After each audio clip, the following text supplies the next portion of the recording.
A box containing human remains was dropped off anonymously at the Ottawa offices of a national organization representing Inuit on Tuesday morning, a gesture that the group's president says may have been well-meaning but was ultimately painful and wrong-headed. The box contained a human jawbone, with several back teeth still intact, as well as several Inuit artifacts, including a carved whale vertebra and a wall hanging.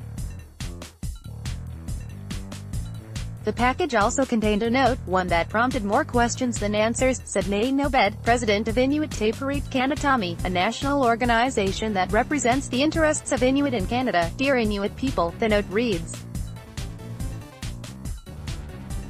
In the 1950s, my father visited what was then Frobisher Bay. He found, or perhaps was given, these artifacts, sick, but they are yours. Please accept them with my apologies for keeping them so long. Obed said this method wasn't the way to return the items, regardless of the person's motives. This is the note left by the person who dropped off the box. Inuit Tapiriit Kanatami, the organization is now in a tough spot, attempting to find exactly where the remains were taken from and repatriate them back to their original resting place. But with no geographic information beyond Frobisher Bay, now Iqaluit, that process may prove difficult, Obed said. And with so much spiritual significance placed on human remains by Inuit, the arrival of the package has served to open old wounds. It's really hard for me to feel that a person's soul and a person's remains were here in this office and were dumped unceremoniously in the front lobby of our building, he said. That breaks my heart. Ottawa police are investigating because the box contained human remains. There hasn't been a respect for USIT's the long and troubled history between Indigenous peoples and settlers that led to this event, Obed said. Explorers and researchers in the early 20th century would remove human remains and artifacts from graves in Inuit communities, never to be returned. There's a romantic notion about Inuit and the Arctic in the nation's conscience, but there hasn't been a respect for us as a people, he said. That led to people collecting Inuit human remains as part of a larger ethnographic or anthropological exercise. Inuit, president of Inuit Tapiriit Kanatami, says having a human jawbone sent to his office is representative of a larger issue.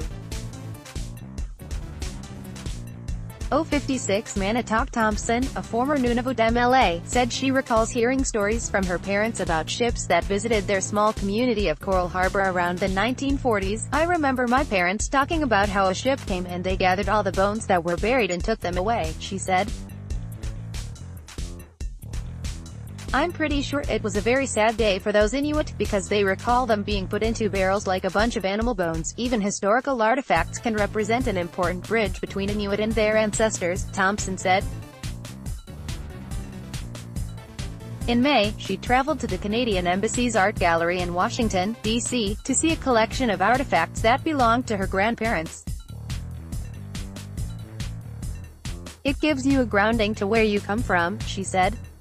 It was very emotional for me to know that my grandmother's hands touched that clothing. Process of repatriation murky for Obed. The whole situation has laid bare the work that still needs to be done when it comes to reconciliation in Canada.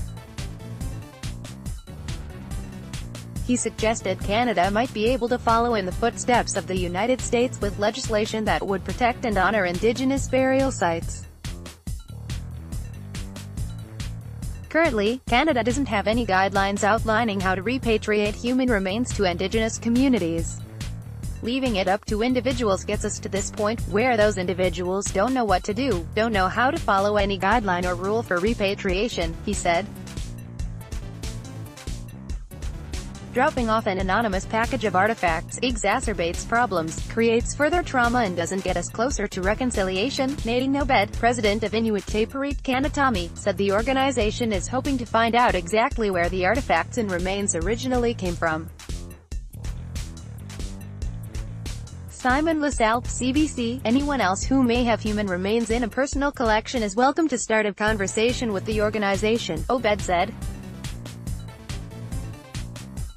As for the person who dropped the box off, he's encouraging them to come forward with more information.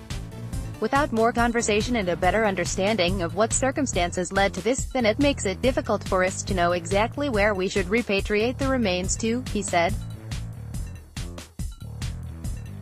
After the investigation wraps up, Obed said he expects the organization will regain control of returning the items to their rightful places.